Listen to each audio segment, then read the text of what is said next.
ಸುದ್ದಿಜಾಲ ವಾರ್ತೆಗಳು. ಓದುತ್ತಿರುವವರು ಸಾಧನಾ ಶ್ರೀನಿವಾಸ್ ಹುನಗುಂದ್. ಈಗ ವಾರ್ತೆಗಳ ಮುಖ್ಯಾಂಶಗಳು. ರಾಜ್ಯಸಭೆಯಲ್ಲಿ ರೈತರ ಬೇಡಿಕೆಗಳ ಕುರಿತು ಚರ್ಚೆಗೆ ಸಿಗದ ಅವಕಾಶ, ಸಭಾತ್ಯಾಗ. ಮುಡಾ ಪ್ರಕರಣ ನ್ಯಾಯಾಲಯದ ಮೇಲೆ ಪ್ರಭಾವ ಬೀರಲು ಇಡಿ ಪತ್ರ, ಸಿದ್ದರಾಮಯ್ಯ ಆರೋಪ. ಮಹಾಮೇಳಾವ್ಗೆ ಅನುಮತಿ ನೀಡದಿದ್ದರೆ ಕರ್ನಾಟಕದ ವಾಹನಗಳಿಗೆ ತಡೆ, ಠಾಕ್ರೆ ಬಣ. ಬಾಂಗ್ಲಾದೇಶದಲ್ಲಿ ಹಿಂದೂಗಳ ಮೇಲೆ ಹಲ್ಲೆ ಖಂಡಿಸಿ ರಾಜ್ಯದ ವಿವಿಧೆಡೆ ಪ್ರತಿಭಟನೆ. ರಾಜ್ಯಸಭೆಯಲ್ಲಿ ರೈತರ ಬೇಡಿಕೆಗಳ ಕುರಿತು ಚರ್ಚೆಗೆ ಸಿಗದ ಅವಕಾಶ, ಸಭಾತ್ಯಾಗ. ನವದೆಹಲಿಯಲ್ಲಿ ವಿವಿಧ ಕೃಷಿ ಉತ್ಪನ್ನಗಳಿಗೆ ಕನಿಷ್ಠ ಬೆಂಬಲ ಬೆಲೆಯನ್ನು ಎಂಎಸ್ಪಿ ಹೆಚ್ಚಿಸುವ ಭರವಸೆಯನ್ನು ಈಡೇರಿಸದ ಸರ್ಕಾರದ ಧೋರಣೆಯನ್ನು ಖಂಡಿಸಿ ಕಾಂಗ್ರೆಸ್ ಹಾಗೂ ವಿರೋಧ ಪಕ್ಷಗಳ ಇತರ ಸದಸ್ಯರು ಬುಧವಾರ ರಾಜ್ಯಸಭೆಯಲ್ಲಿ ಸಭಾತ್ಯಾಗ ಮಾಡಿದರು. ಚಂಡಮಾರುತ ಫೆಂಗಲ್ ಪರಿಣಾಮಗಳಿಂದ ತತ್ತರಿಸಿರುವ ರೈತರ ಸಮಸ್ಯೆಗಳು, ಅದಾನಿ ಪ್ರಕರಣ, ಸಂಬಲ್ ಹಿಂಸಾಚಾರ ವಿಷಯಗಳ ಚರ್ಚೆಗೆ ಅವಕಾಶ ಕೋರಿ ಕಾಂಗ್ರೆಸ್ನ 5 ಸದಸ್ಯರು ನೋಟಿಸ್ ಸಲ್ಲಿಸಿದ್ದರು. ಆದರೆ ರಾಜ್ಯಸಭೆ ಸಭಾಪತಿ ಜಗದೀಪ್ ಧನಕರ್ ಇದಕ್ಕೆ ಸಮ್ಮತಿಸಲಿಲ್ಲ. ಚರ್ಚೆಗೆ ಅವಕಾಶ ನೀಡುವಂತೆ ಕೋರಿದ್ದ ಕಾಂಗ್ರೆಸ್ ಸದಸ್ಯರು ಸದನದಲ್ಲಿ ಪ್ರತಿಭಟನೆ ನಡೆಸಿದರು. ಇದಕ್ಕೆ ಎಎಪಿ, ಎನ್ಸಿಪಿ, ಶರದ್ ಬಣ, ಶಿವಸೇನೆ, ಉದ್ಧವ್ ಬಣ ಸದಸ್ಯರು ಬೆಂಬಲಿಸಿದರು. ಕೃಷಿಕರ ಸಮಸ್ಯೆಗಳ ಚರ್ಚೆಗೆ ತಕ್ಷಣ ಅವಕಾಶವನ್ನು ಕಲ್ಪಿಸಬೇಕು ಎಂದು ಹಕ್ಕೊತ್ತಾಯ ಮಾಡಿದರು.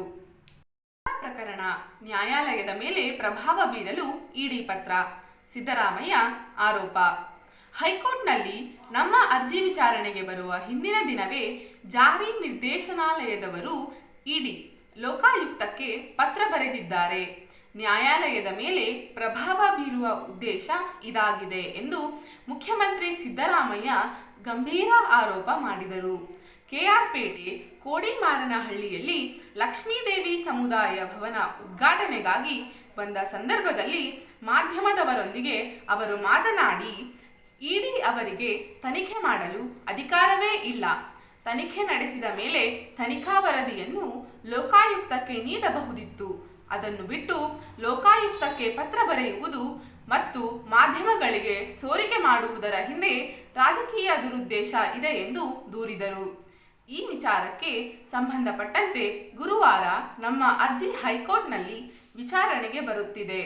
ಇದಕ್ಕೆ ಒಂದು ದಿನ ಮೊದಲು ಮಾಧ್ಯಮಗಳಲ್ಲಿ ಪ್ರಚಾರ ಮಾಡುವುದರ ಹಿಂದೆ ನ್ಯಾಯಾಲಯವನ್ನು ಪೂರ್ವಗ್ರಹದ ನಿಲುವಿಗೆ ತರುವ ರಾಜಕೀಯ ದುರುದ್ದೇಶ ನಡೆಯಾಗಿದೆ. ಮಹಾಮೇಳಾವ್ಗೆ ಅನುಮತಿ ನೀಡದಿದ್ದರೆ ಕರ್ನಾಟಕದ ವಾಹನಗಳಿಗೆ ತಡೆ, ಠಾಕ್ರೆ ಬಣ. ಬೆಳಗಾವಿಯಲ್ಲಿ ವಿಧಾನಮಂಡಲ ಚಳಿಗಾಲದ ಅಧಿವೇಶನಕ್ಕೆ ಪರ್ಯಾಯವಾಗಿ ಮಹಾಮೇಳಾವ್ ಮಾಡಲು ಮಹಾರಾಷ್ಟ್ರ ಏಕೀಕರಣ ಸಮಿತಿಗೆ ಎಂಇಎಸ್ ಅನುಮತಿ ಕೊಡಬೇಕು. ಇಲ್ಲದಿದ್ದರೆ ಕರ್ನಾಟಕ ಮಹಾರಾಷ್ಟ್ರ ಗಡಿಯಲ್ಲಿ ಪ್ರತಿಭಟಿಸುತ್ತೇವೆ. ಕರ್ನಾಟಕದಿಂದ ಬರುವ ವಾಹನಗಳು ಮಹಾರಾಷ್ಟ್ರ ಪ್ರವೇಶಿಸದಂತೆ ತಡೆಯುತ್ತೇವೆ ಎಂದು ಶಿವಸೇನೆ ಉದ್ಧವ್ ಠಾಕ್ರೆ ಗುಂಪಿನ ಸದಸ್ಯರು ಎಚ್ಚರಿಕೆ ನೀಡಿದ್ದಾರೆ.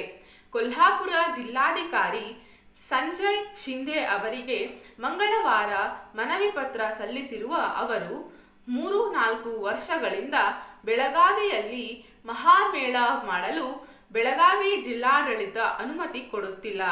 ಮಹಾರಾಷ್ಟ್ರದ ಜನಪ್ರತಿನಿಧಿಗಳಿಗೆ ಅಲ್ಲಿಗೆ ಬರಲು ಬಿಡುತ್ತಿಲ್ಲ ಎಂದು ದೂರಿದ್ದಾರೆ.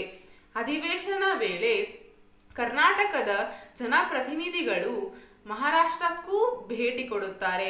ಮಹಾಮೇಳಾವ್ಗೆ ಅನುಮತಿ ಸಿಗದಿದ್ದರೆ ಅವರು ಮಹಾರಾಷ್ಟ್ರಕ್ಕೆ ಬಾರದಂತೆ ತಡೆಯಬೇಕಾಗುತ್ತದೆ ಎಂದು ತಿಳಿಸಿದ್ದಾರೆ. ಖಂಡಿಸಿ ರಾಜ್ಯದ ವಿವಿಧೆಡೆ ಪ್ರತಿಭಟನೆ.